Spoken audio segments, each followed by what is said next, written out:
Dear Umbra, ako nga pala si Lito.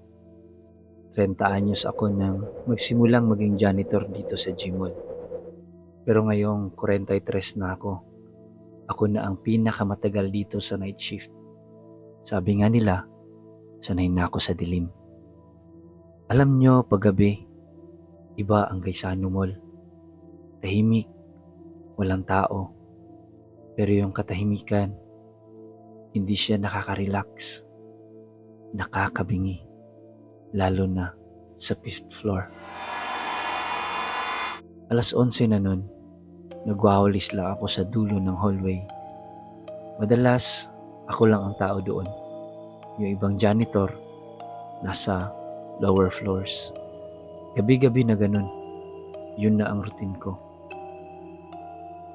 Pero nung gabing yun, habang sinisilip ko yung madilim na kanto malapit sa elevator, bigla na lang itong bumukas. Wala namang gumagamit. Patay na ang power.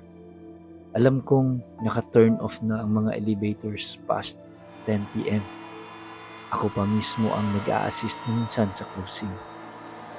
Pero, ayun, bumukas ito. Walang tao. O akala ko lang nawala. Kasi maya-maya, may batang babae na lumabas. Nakaputi ang babaeng ito. Mahaba ang buhok. Bit-bit ng isang teddy bear. Hindi ko agad nakita ang mukha niya. Hindi ko rin siya kilala. Akala ko anak ng customer na naiwan kaya tinawag ko siya. Iha, anong ginagawa mo dito? Wala nang tao rito ngayon. Saan bang mga magulang mo?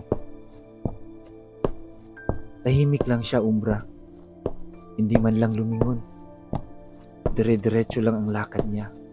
Papunta sa isang dulo ng koridor. Sinundan ko yung batang babae. Pero pagdating ko sa dulo, wala na siya. Wala namang liko roon. Wala ring bukas na mga pinto.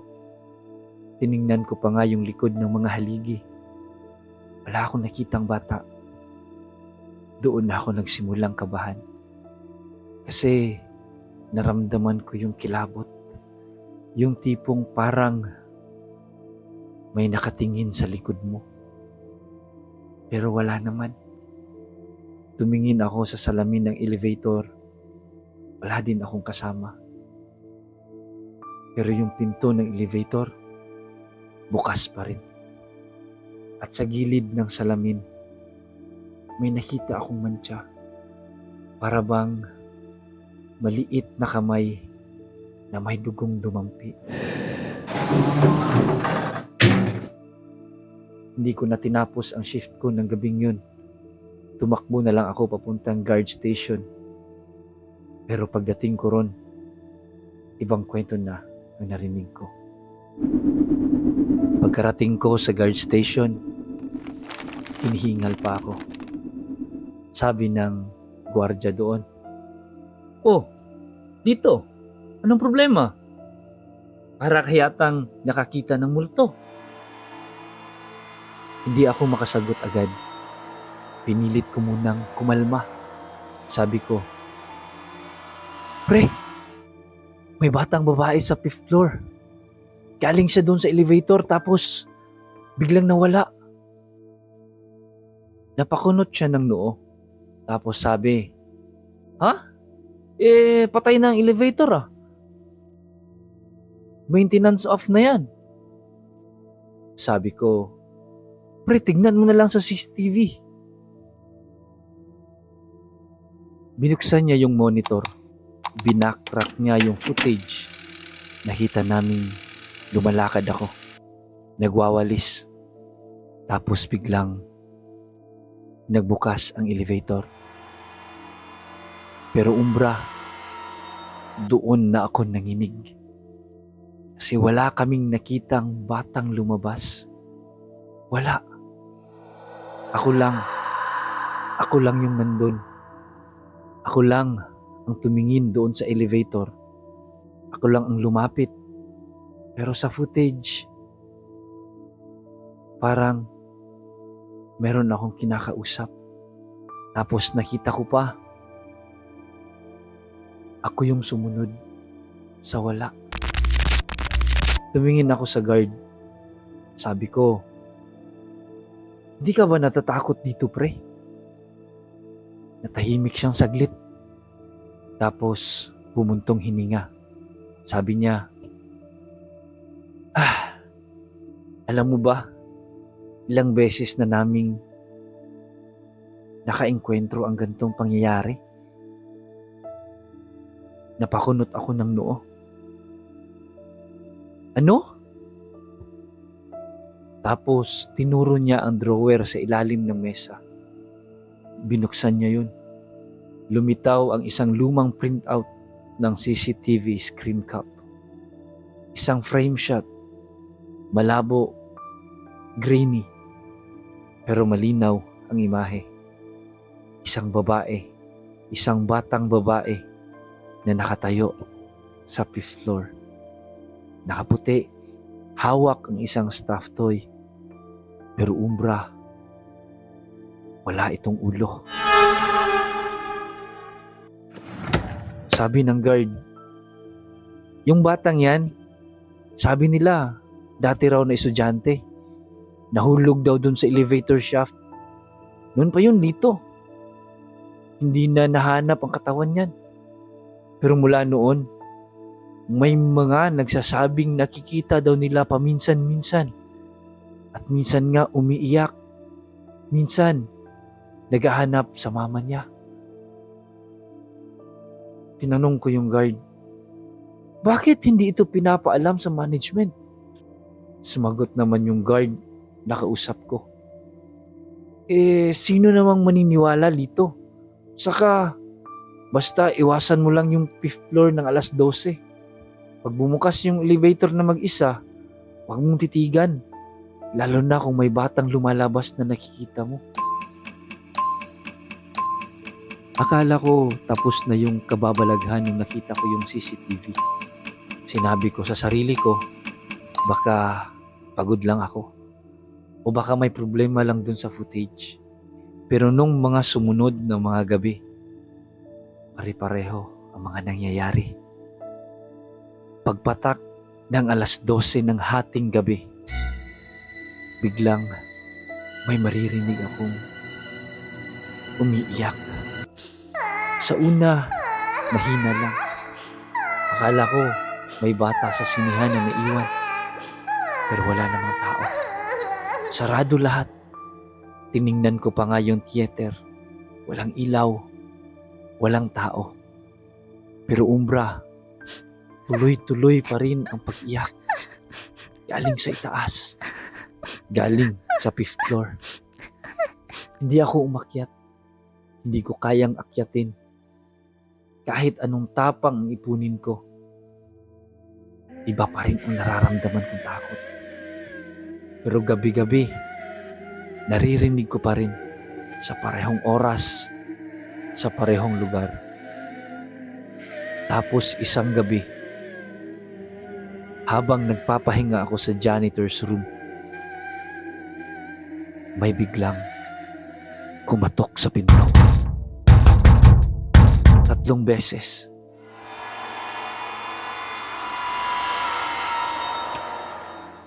Kinakabahan ako sa pagkakataong yun. Pero sinilip ko pa rin sa peephole. Walang tao. Ngunit biglang nagbukas ang ilaw sa hallway. Akala ko sensor lang. Pero hindi naman ako gumagalaw. Binuksan ko ng kaunti yung pinto. Wala. Pero may naiwan sa sahig. Isang maliit na laruan.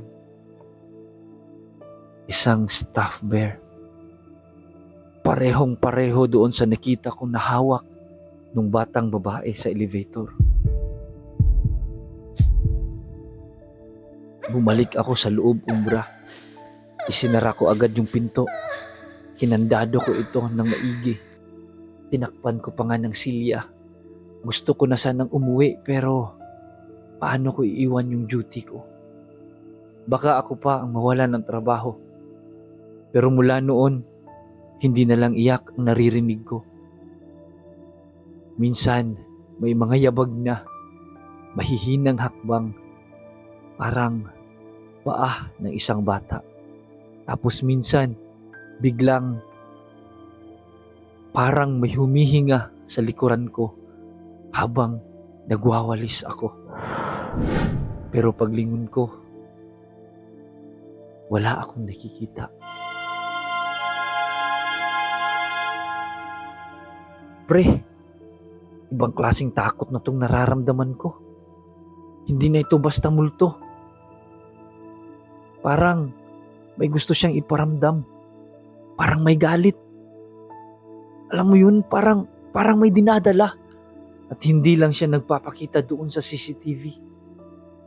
Nagpaparamdam na rin siya, pre. Sa akin. Hindi ko na kinaya ang lahat. Dumiretso na ako sa control room. Kinausap ko si Kuya Ben, yung head ng security namin. Sabi ko, Kuya Ben, paki-check nga kung may bata talagang gumagala sa 5th floor tuwing hating gabi. Nagkatinginan lang kami.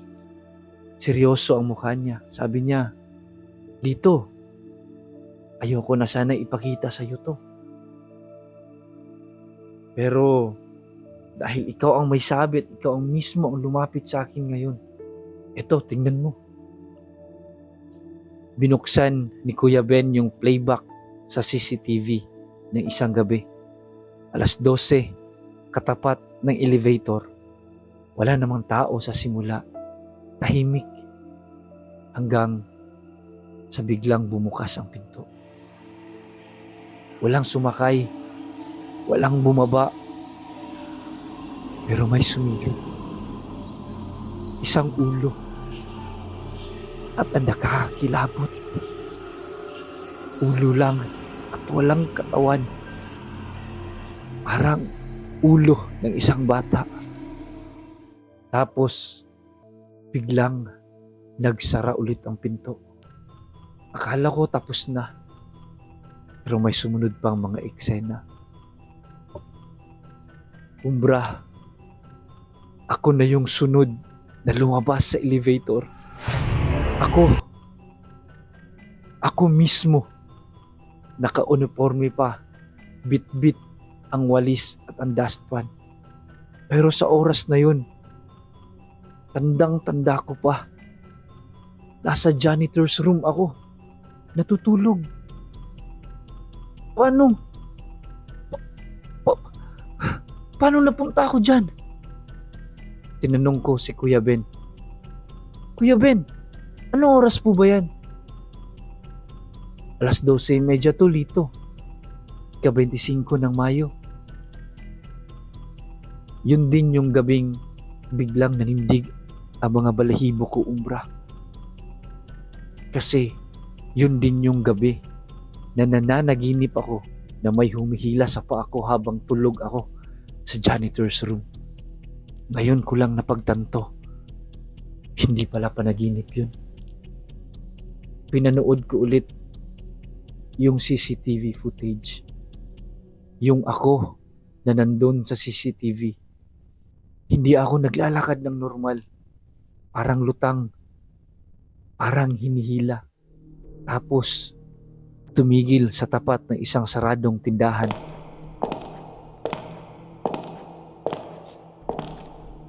Nagtagal ako doon ng ilang segundo. Tapos, lumuhod. At may iniabot sa sahig. Yung teddy bear. Parehong-pareho nung teddy bear na hawak-hawak ng batang babae. Yan yung nakita mong laruan, di ba? Tanong ni Kuya Ben sa akin. Tumango lang ako. Pero may mas malala. May isa pang camera angle na nakuha yung CCTV. Yung kuha mula sa likod ko. At doon, Umbra, may isang batang babaeng nakayuko. Walang mukha, walang anino. Hawak-hawak ako sa braso. Parang pinaalalayan ako. Simula nung gabing yun, alam kong hindi na ako mag-isa sa bawat gabi ko sa mall. At hindi na ako sigurado kung ako pa ba to o may gumagamit na sa katawan ko. Akala ko kasi matatapos na ang lahat. Nung nakita ko na sa CCTV ang sarili kong may kasamang hindi ko maintindihan, akala ko yun na ang pinakamatinding mangyayari. Pero hindi pa pala. Ilang gabi na akong hindi makatulog. Laging 12:00 ng gabi akong nagigising kahit hindi ko gustong gumising. Parang may humahaplo sa paa ko. Parang may malamig na kamay ng isang bata. Hanggang isang gabi, habang naglilinis ako doon pa rin sa 5th floor, biglang nagbukas ulit ang elevator. Walang ilaw sa loob, walang tao. Pero parang may tumatawag. Isang pamilyar na iyak ng isang bata. At Umbra, nasa sahig ulit yung teddy bear. Yung teddy bear na dapat itinapon ko na. Tinitigan ko lang ito. Ayoko nang lumapit. Pero parang may humihila sa loob ng dibdib ko. Parang may nagsasabing, sundan mo, pumasok ka, makinig ka. At pumasok na nga ako sa elevator, Umbra. Pagpasok ko dun, wala na akong narinig. Tahimik, walang iyak, walang ugong, wala kahit ano. Bigla na lang nagsara ang pinto. Walang pindutan na gumagana. Walang liwanag. Parang kinain ako ng kadiliman.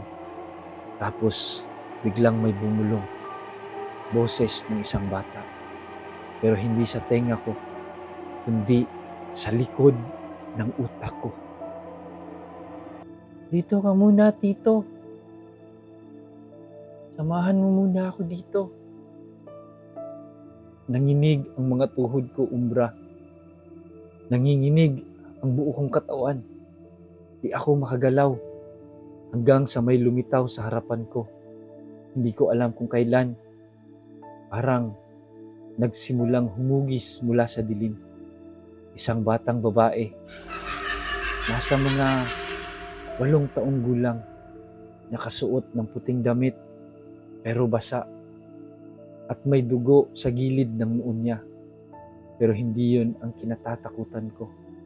Kundi yung mga mata niya.